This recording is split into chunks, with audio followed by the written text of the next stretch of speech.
All right, so move on to the next segment. I'll be sharing my biggest what ifs in NFL history. So I was thinking about this today. And I was thinking about what are the biggest what ifs in NFL history. So these are my biggest what ifs. Starting off with number one. What if the Chicago Bears drafted Patrick Mahomes in the 2017 NFL draft? The Chicago Bears had the number 2 overall pick in the 2017 NFL draft, and a draft class that featured Patrick Mahomes and Deshaun Watson in that quarterback draft class back in 2017. The Chicago Bears actually gave up a total of 4 draft picks to move up one spot in the 2017 NFL draft to have the number 2 overall pick in that respective NFL draft. And what did they do? They went up and gave up 4 draft picks to draft Mitchell Trubisky, quarterback from North Carolina. And we all know Mitch Trubisky ended up being a bust. But the mind-boggling thing is they never gave Patrick Mahomes a workout because they had their mindset so much on getting Mitch Trubisky at the number 2 overall selection. And that has to go down as one of the biggest because Patrick Mahomes is a part of a dynasty in Kansas City. They could potentially be on their way to winning a 3rd championship since 2019. So if you draft Patrick Mahomes, Chicago, you finally get that franchise quarterback, something that the Chicago Bears have never had in their history of having a true significant franchise quarterback. You bring in Patrick Mahomes, he most likely wins you at least 1 Super Bowl with the Chicago Bears. And instead, they settle for Mitch Trubisky right now, who is respectfully a 3rd-string quarterback for the Pittsburgh Steelers in the National Football League. A big what-if moment in NFL history if the Chicago Bears drafted Patrick Mahomes instead of Mitch Trubisky back in the 2017 NFL draft. Ooh. Moving on to the next biggest what if. And this one's my favorite. What if the Seattle Seahawks ran the ball on the 1-yard line against the New England Patriots back in the Super Bowl 49?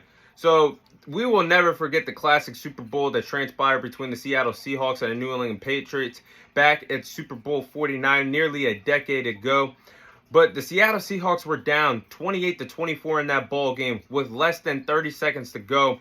Instead of handing the ball off to Marshawn Lynch, one of the best running backs of this generation, handing him the ball at the 1-yard line, 99% sure that Marshawn Lynch would have punched it in for a touchdown, and the Seattle Seahawks could have been one of the best teams, or they are one of the best teams of the 2010s, but really could have put themselves at the top of the food chain in terms of best teams in 2010s if they won at least 2 to 3 Super Bowls, and they could have been one all on their way if Marshawn Lynch carried the ball at the 1-yard line.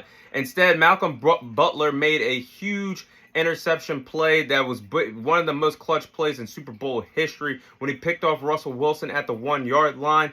And the Seattle Seahawks could have won at least 2 Super Bowls with that loaded Seattle Seahawks team that was loaded with Pete Carroll at head coach, Russell Wilson at quarterback, Marshawn Lynch at running back, Doug Baldwin and Tyler Lockett at wide receiver. On the defensive side of the ball, they had Bobby Wagner at linebacker. They had the Legion of Boom, Richard Sherman, Cam Chancellor, Earl Thomas, all back there. They would have kept the band together because the band decided the friction really started after Super Bowl 49. The team started breaking up little by little, piece by piece, one by one. And none of those guys that I just mentioned that was on the Seattle Seahawks team is a part of the organization anymore, other than Bobby Wagner. But Bobby Wagner just came back. So, man, that goes down as really one of the biggest what-ifs in NFL history because Tom Brady wouldn't have 7 rings. Tom Brady would have 6 rings. That's really interesting when you think about that. And what they really could have did for Russell Wilson's legacy if he were to say he beat Tom Brady in the Super Bowl and had 2 rings instead of 1. Definitely goes down as a big what if. Moving on to the next biggest what if. What if Eli Manning stayed with the San Diego Chargers at the time? What if Eli Manning stayed with the San Diego Chargers? So back in the 2004 NFL draft, Eli Manning refused to play for the San Diego Chargers, but they still drafted him anyway. Phillip Rivers was actually drafted by the New York Giants in the 2004 NFL Draft. And Phillip Rivers and Eli Manning ended up switching teams. That the two respective franchises agreed to swap picks and swap quarterbacks, sending Eli to New York and Phillip to San Diego. But looking at Eli Manning's career, Eli Manning has a Hall of Fame resume. Eli Manning went on to win 2 Super Bowls, 2 Super Bowl MVPs. He has 27 fourth quarter comebacks, 37 game-winning drives. He's 8-4 in the playoffs. Had more accomplishments than Phillip Rivers. As great as Phillip Rivers was, Eli Manning just had a top-notch career that could not be duplicated at the hands of Phillip Rivers. With the Chargers team, and think about this.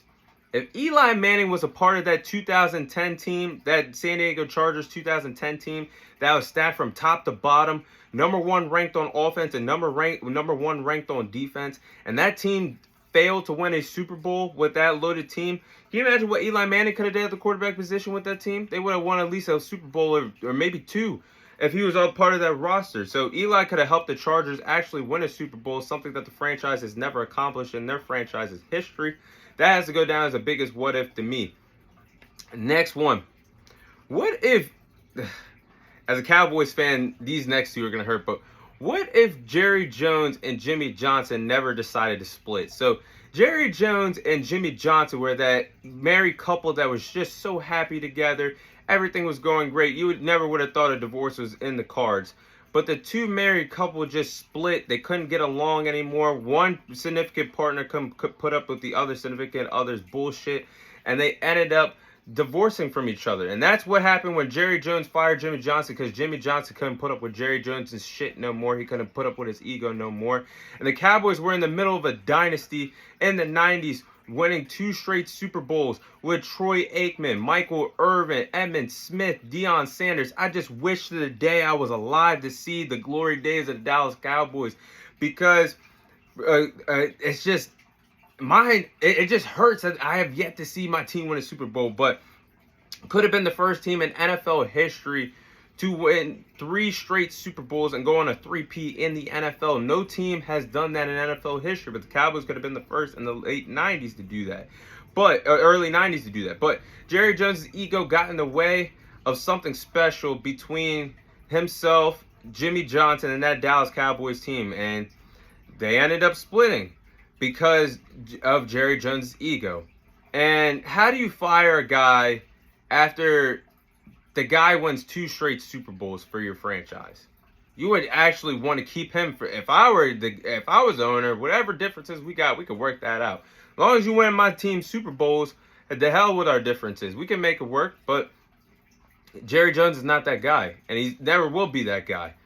And it just doesn't make sense to me still to this day that they had problems with each other all the way until Jimmy Johnson was actually inducted into the Cowboys Ring of Honor this year.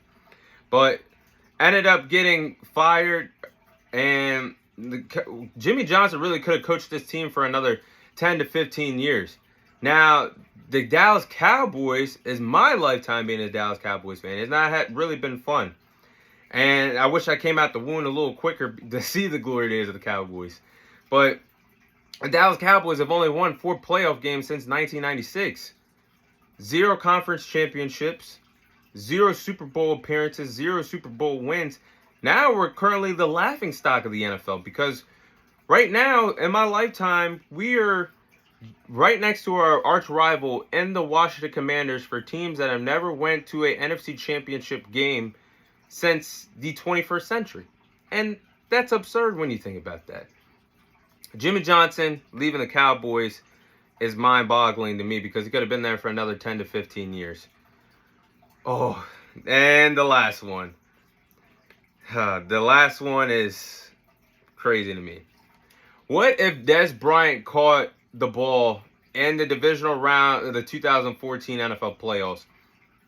To me, this one is personal, because back in 2014, when Dez Bryant dropped the ball in Green Bay, Wisconsin at Lambeau Field, back in 2014 when Dez dropped it, this was the Cowboys' best shot in my heart as long as I've been watching the Cowboys in my lifetime to win a Super Bowl since 1996. That 2014 Dallas Cowboys team was truly special.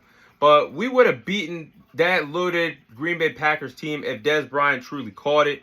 In Lambeau, when I don't care who was left in the dance at that time, we would have won it all back in the 2014 playoffs. And Aaron Rodgers in that game, we were lucky. Aaron Rodgers was basically playing on one leg in that game. You never really get an Aaron Rodgers in his prime banged up playing in a playoff game, and we were at the luxury of that, but we couldn't close the deal. We couldn't finish in Lambeau Field in the 2014 divisional round. And that 2014 Dallas Cowboys team was stacked. They were loaded with talent. They had that incredible offensive line with Travis Frederick, Zach Martin, Tyrone Smith. We had Tony Romo playing at the peak of his career, DeMarco Murray in the backfield, Dez Bryant at wide receiver, Jason Witten at tight end, all playing at the highest level of their respective NFL careers. What makes me so sick nowadays, that would go down as an NFL catch of what happened with Dez Bryant at Lambeau Field in 2014. Nowadays, in the modern day of the NFL, of this current day, that would be a catch. And the fact that that is considered a no catch nearly a decade ago still breaks my heart. Those are my biggest what ifs in NFL history.